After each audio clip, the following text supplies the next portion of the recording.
book, The Audacity of Hope, Obama seemed to be at odds with the Constitution of the United States and with its founders. But he proclaimed that the founders of America's Constitution themselves disagreed about the meaning of the basic rights, such basic rights as freedom of speech and freedom of assembly. Barack Obama claims that our founding fathers were not averse to ignoring these rights altogether. Is that true? Well, of course not.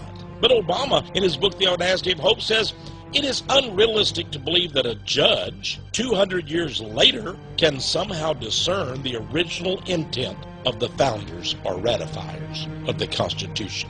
He is saying, dear friends, that even our founding fathers often ignored the Constitution and its Bill of Rights. Barack Obama is claiming that no judge now, 200 years later, can really know the original intent. Now, friends, our founders gave us nationalism. They gave us the United States of America, and we have shed a lot of blood to keep it that way. But Lenin, in his book on the Jewish question, page 17, says that Marxism is incompatible with nationalism. In other words, American sovereignty must go. Is it a surprise then that Zbigniew Brzezinski, former advisor to President Jimmy Carter and now a behind-the-scenes advisor to President Barack Obama, also agreed with Lenin? He states, quote, nationalism is no longer a viable concept. This man is advisor to Barack Obama. Please read for yourself what he says in his book, Between Two Ages. Brzezinski states that Marxism represents a further vital and creative stage in the maturing of man's universal vision. He says Marxism is a victory of reason over belief in God.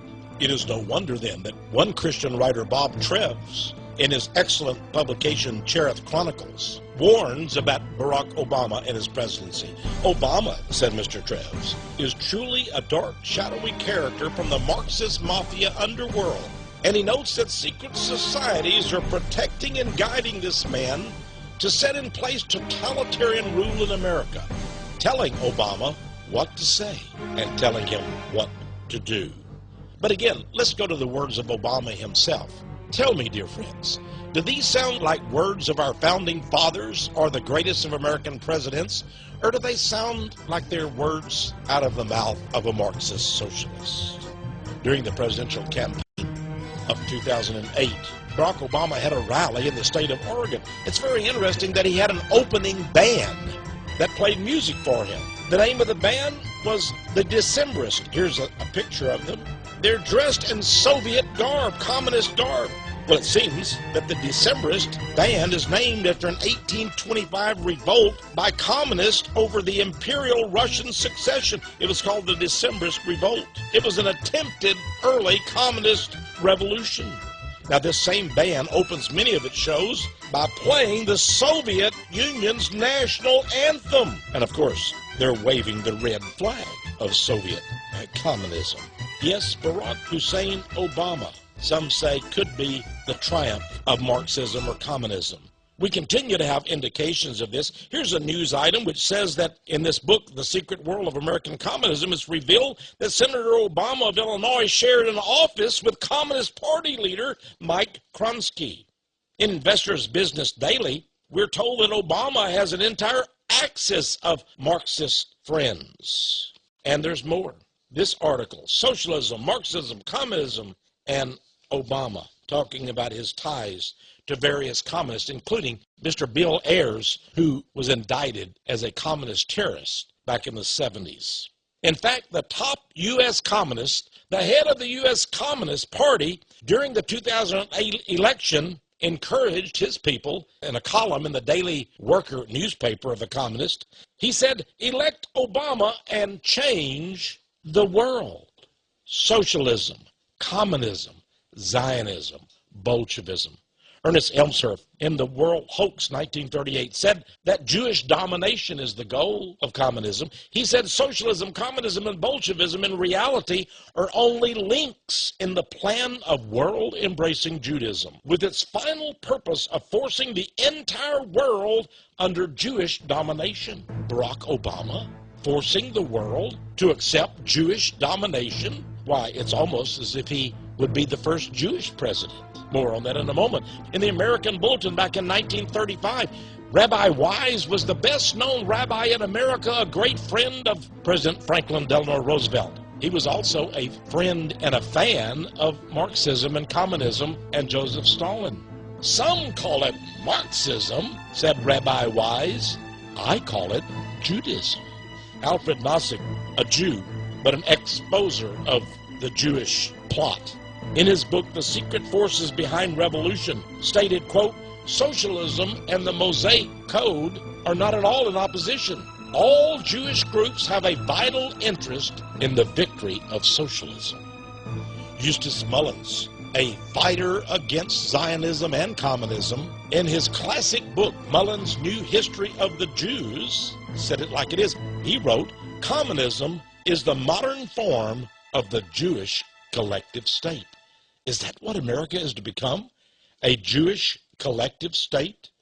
The Jewish Chronicle, an authoritative Jewish publication, as far back as 1919, said this, quote, the ideals of Bolshevism, that is, the most extreme form of communism that took over Russia, are consonant with the finest ideals of Judaism. Will America be taken over? Is it being taken over step by step, as Trotsky warned and advocated? This book, written by Jan Kozak, of how communism took over so much of Eastern Europe, is very instructive. It is entitled, And Not a Shot is Fired.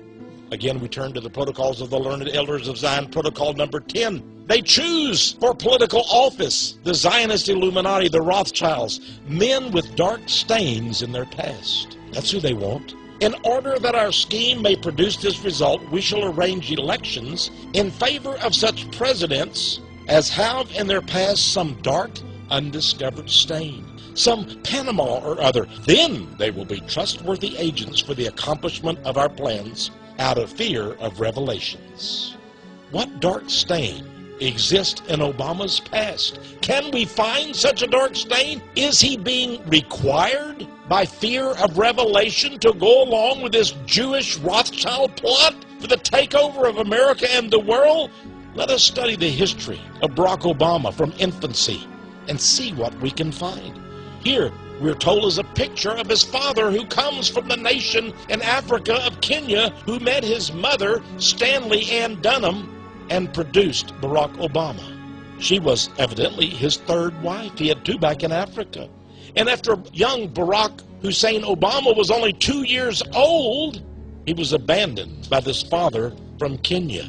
Now, a time or two the father did visit. Here from San Francisco at the airport, we see the father holding his arm around young Barack Obama. It's amazing. Even though his father abandoned him and his mother, Ann Durham, at the age of 2, nevertheless, Barack Obama was led to write an entire book. Here is a cover of that book, Dreams from My Father. What dreams might he have attained from a father at the age of 2? Well, here he is at about the age of 2 with his mother. Was he then dreaming about what his father believed? I doubt that. He had another father, of course, from Indonesia. Here is that father, Mr. Sotero.